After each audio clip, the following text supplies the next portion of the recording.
Today we're looking at the Denver metro market stats and how it's impacting the Denver area with this COVID-19 and the impact that it's having on you as a seller or a buyer. We're going to take a look at the withdrawn homes, the homes that are actually going under contract or actually not going under contract, and how that's going to impact you if you're planning on putting your house on the market, or if you're going to get in the buyer pool, or if you already are in the buyer pool, or if you're already selling your house. We're going to take a look at all those stats, so stay tuned.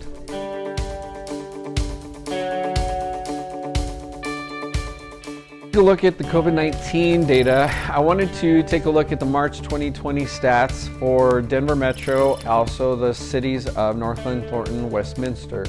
We are going to take a look at how it's impacting, or how the last few weeks have impacted the Denver market, and what that means for you as a buyer and seller on a historical level. So let's get into it. I've got a lot of data to cover today, so let's take a look at Denver Metro as a whole. So looking at Denver Metro, we have seen some positive trends that are occurring. If you look at the average sales price has increased $30,000 for an average of 6%. So even amongst this COVID-19, home values are remaining. So this is a big difference when we look at the recession of 2007, 2008, and the housing crisis that occurred. It is not having a huge impact on the housing crisis as of right now and for the foreseeable future, because the levels are completely different. We're not doing loans that are, or mortgage industry is not doing loans that are subprime, that not normally qualified. There's still some strict requirements. In fact, they're actually getting stricter. One of the calls I was on just this week, they were talking about some lenders that were actually requiring to check, verify employment, VOE, verifying employment up to the day of closing. So lenders are actually being a little more strict in that aspect, and that's something to think about.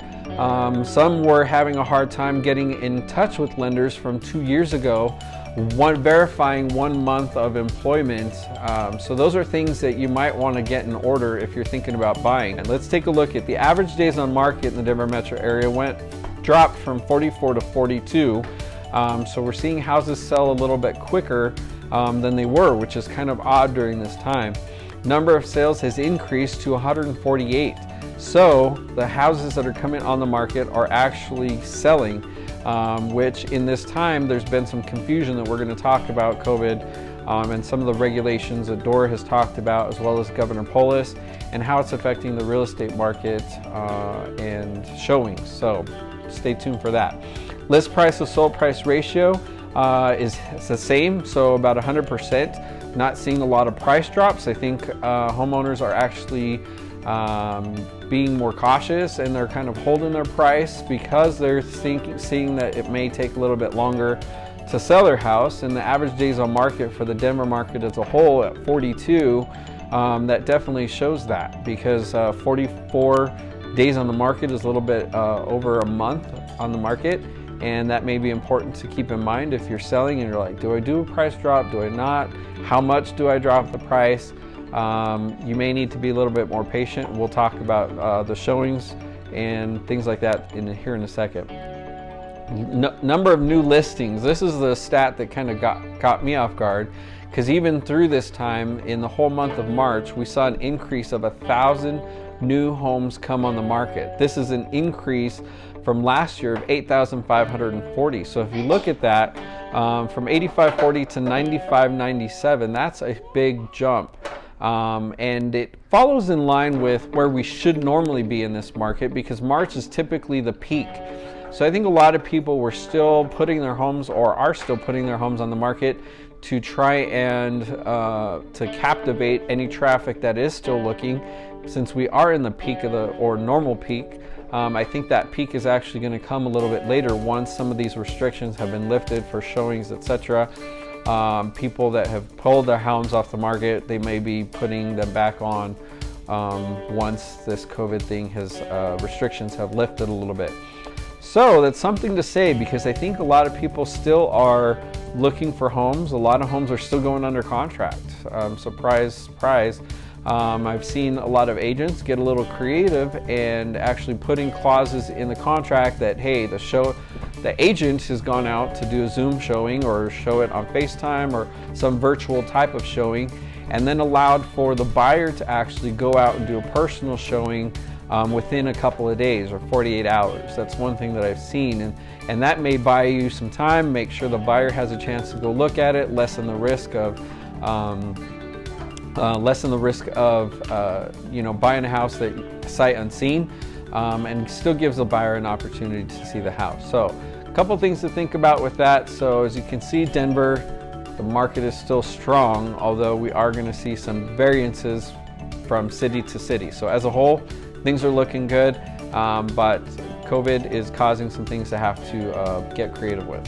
If you watched my video last month, I started talking about COVID-19 and the effects that it's having on the Denver market, because I know a lot of people wonder what's going to happen, and it's important to know how it's affecting what's going on in the Denver metro market.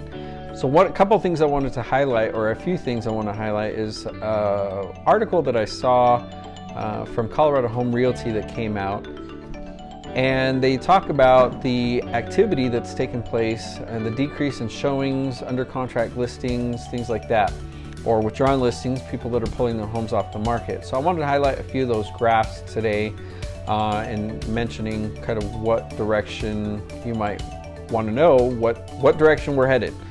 It's important to think about the actual activity that's taking place currently. So first graph I want to highlight is the withdrawn listings. So if you look on your screen there, it says that the 14th week of this year that the withdrawn listings has just skyrocketed. That's important to know because it looks like people are kind of waiting, and this is kind of where we're getting I'm thinking the pent-up demand is coming from. Excuse me. If you have people that are taking their homes off the market, they're withdrawing their homes, they still need to sell. Or there's probably a few people that are just trying the market or testing it to see if they could sell.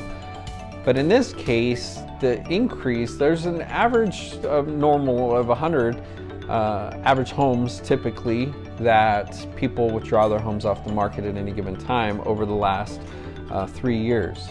So if you look at the graph there, the dark blue line is last year. So there's an average amount that actually does get withdrawn from the market.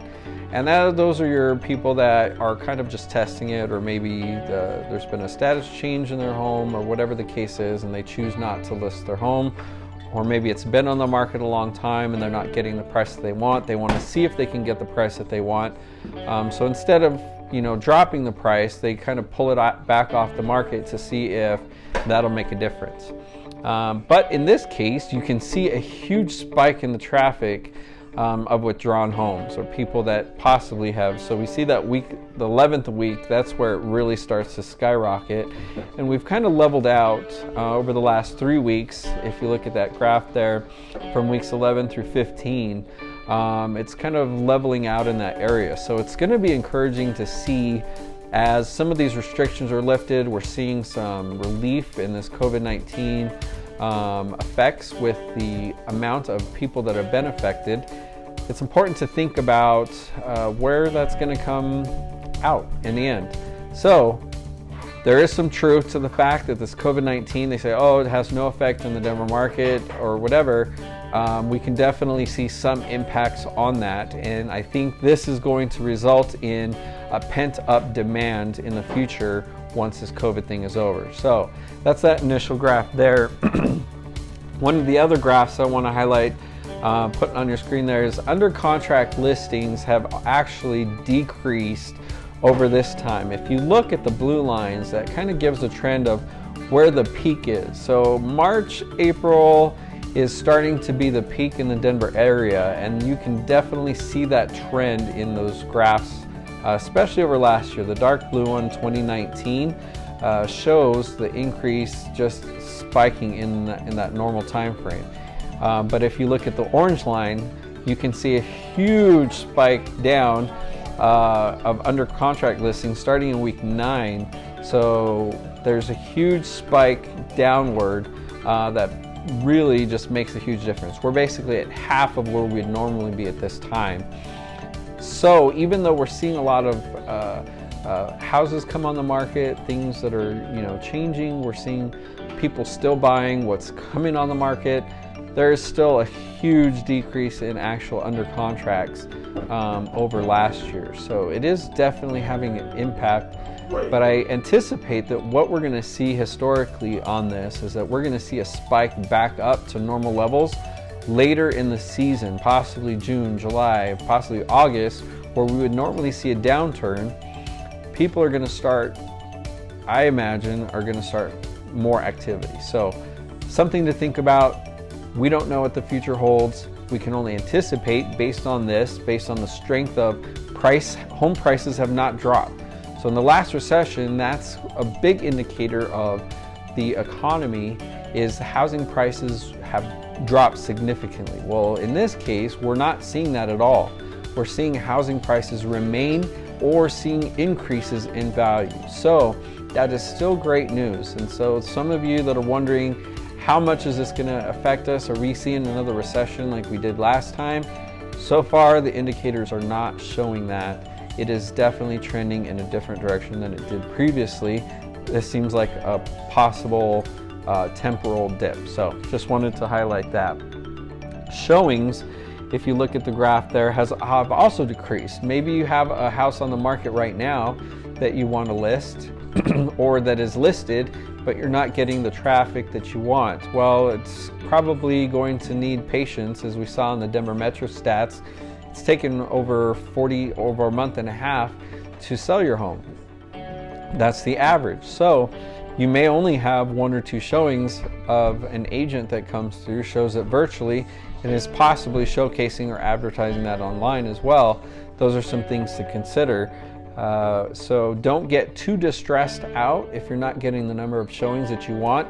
It is just going to take a little bit more patience. Definitely something to keep in mind if you are dealing with a lack of showings or wondering if your house is going to sell.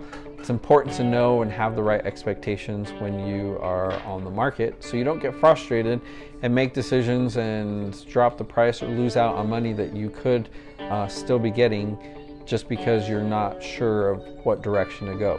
It may just take some more patience. So one other thing I want to talk about was the Polis, our governor, recently spoke about real estate and the impact that it's having on the Denver metro market and what it's going to take for us to actually see a difference in our market.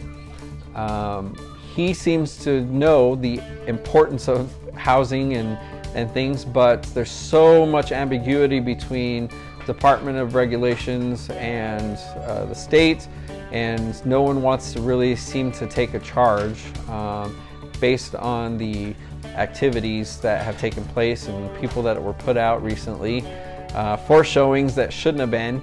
It's caused a concern for other people being at risk, and it's important to understand that. One thing that he said is there's unlikely to be a large open houses with dozens and dozens of people in the near-term future. Of course, there will be showings with social distancing. Transactions are still occurring every day. This is as of his latest press conference. But as soon as possible, making sure people can do site visits is absolutely critical. Buying and selling homes is a normal and sustainable part of Colorado. So it looks like he also sees the importance of making sure people can still see homes. So I think that some of the restrictions might be some of the ones that are lifted in the upcoming releases that they do for COVID-19. Keep in mind, right now this is all new for all of us, so it may take some creativity to make some things happen. But it's important to understand kind of where the governor stands, where the government stands on all this, because it all matters. It all matters, especially when you need to buy a house or you need to sell. Sometimes you can't wait. Sometimes you have to do it now, and it's important to have someone that can actually walk you through that. I want to thank you for watching today. That's pretty much all I have at this point. I know it's a lot of information, but I wanted to make sure to emphasize the important things that I've learned and how it could impact you as a buyer or seller in this market. And if you do need to have a private consultation, want to know about timing, what your options are as far as virtual showings, 3D showings, Zooms, things like that, be happy to talk to you about some of the new strategies if you are considering listing your home. Give me a call, be happy to talk to you more about that, and appreciate any referrals that you send my way. I am very appreciative and honored when people send me their close family and friends and people that they would love to work with me. So I appreciate all that, and we'll be coming out with a new app, or I will be showcasing a new app that will be available if you'd like to use that as well, to look for homes on your own cell phone. So thank you for watching and have a great day.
you.